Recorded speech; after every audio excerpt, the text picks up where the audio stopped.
Hi there, Scary Gary. Glad you guys came back for another time. Well, today we're going to talk about the mighty ALCAN, which is commonly called the Alaskan Highway, which is also called the Alaska-Canadian Highway.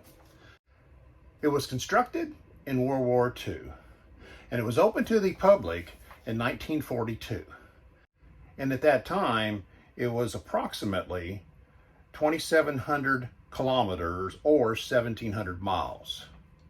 Now, since that time, it's been virtually under construction continually to straighten out areas, add bridges, make it better. And as of 2012, it was 2,232 kilometers or 1,387 miles. And basically, it starts in Dawson Creek and it goes up to Delta Junction in Alaska.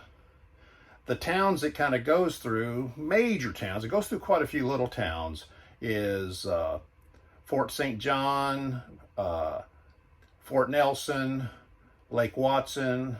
Largest town of the group is Whitehorse, which is the capital of Yukon, and Tok, Alaska. And it goes through many other little, I would say, wide spots in the road.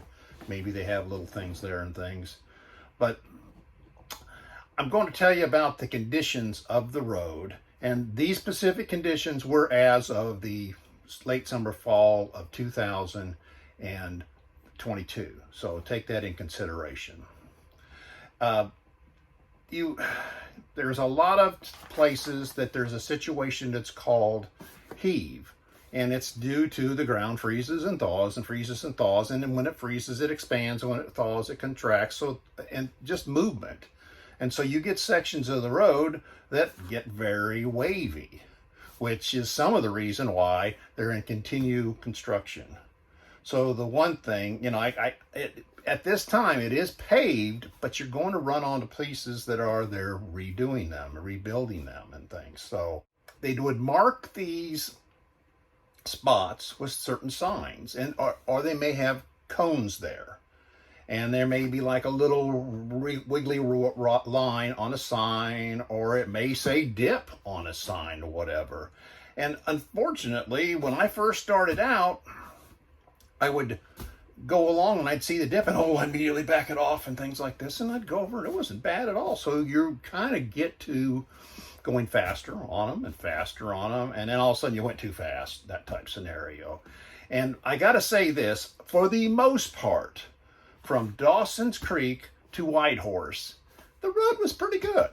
There was not that many dips. Every once in a while, you'd get one where you didn't see, And even past that, you'd see situations where it'd say dip and it wasn't that bad. But I tell you, the places where I absolutely found out it is the worst is you going along and all of a sudden you see all these black skid marks right there kind of in the middle of the pavement. That's a bad spot. That's the ones you got to really slow down. And I kind of laugh at the speed limits because there was speed limits, 90 kilometers an hour, which basically is 55 miles an hour. And I even saw a few 100, which is about 62 miles per hour on those sections north of Whitehorse. I mean, there's a lot of them. I was only going 50 kilometers an hour, which basically is only about 30 miles an hour because I just couldn't go much faster. And then I did experience some damage that ended up happening for this trip. And one of the things that happened was our bedroom door fell off. I mean, it broke the little wheels at the top and actually fell on the inside. So I had to kind of manually move it back and forth till we got back home and when I was able to fix it, We have things where we have our top bunk that's right here on this one side of me, and I'll put a link to our cargo net that we put up there to kind of keep things from falling over the top, and things would bounce from the top over the net and onto the floor. Luckily, we didn't break anything, and luckily, not a cabinet door. One of it did not open up, so all the latches did work. I did change a couple of them out before I started the trip because they were getting a little weak from overage, but the refrigerator door never opened up. But believe me, things would move around in here, and things like like say you'd leave something on this chair I'm sitting in or whatever. It ain't gonna be there when you stop. It's gonna be on the floor, probably all the way to the front. And I would bungee things down, and for the most part, it'd keep them. But still, and I think I actually bottomed out where I would hit something, I'd hear with a scrape of like metal on whatever 3 times, and this is what happened. My weight equalizer anti-sway hitch, you can see the bottom of it. They hit that bottom section, and it kind of, I'm going to have to fix those little U-bolts. I'll take them off and put new ones on there, because they're not falling off yet, and I didn't have any problem with that. I was able to use them the whole time. But still, it was kind of a rough road and things like this. And as I said at the beginning, they're doing all kinds of construction, and you're going to expect to have to stop in places and wait for a lead car to come through there and take you, because it's like one-way traffic through these areas that and some of them actually even took you off the road and bypass sections, because they're constantly working on this road. We were out of it well before October, but I think it's sometime in October. There's actually a lot of sections on it that you have to have chains before you go on it. So, that's one thing to be concerned with and things. Now, one good source of information to buy is a thing called the milepost. And it basically gives you it gives you all the information on the ALCAN. It also gives you information on all the roads in Alaska and other routes that you go. There's a northern route that you can take that takes you up through Chicken, Alaska and things like this, but it basically tells you what's happened at this mile marker, and it's tell you what happened at this mile marker. And one thing that was very unique, we bought a 2022 one and used it, but my father-in-law was stationed up in Fairbanks in the 50s, and him and my mother-in-law drove up there, and in 1955, and they were up there for maybe year and a half up there, where my mother-in-law taught school up there. My father-in-law, of course, he was in the Air Force. And we had a 1955 milepost with little notes inside it and everything. And matter of fact, and little X's about where they stopped and things like this. So one specific spot they stopped was Toad something or whatever. And we stopped there and ate.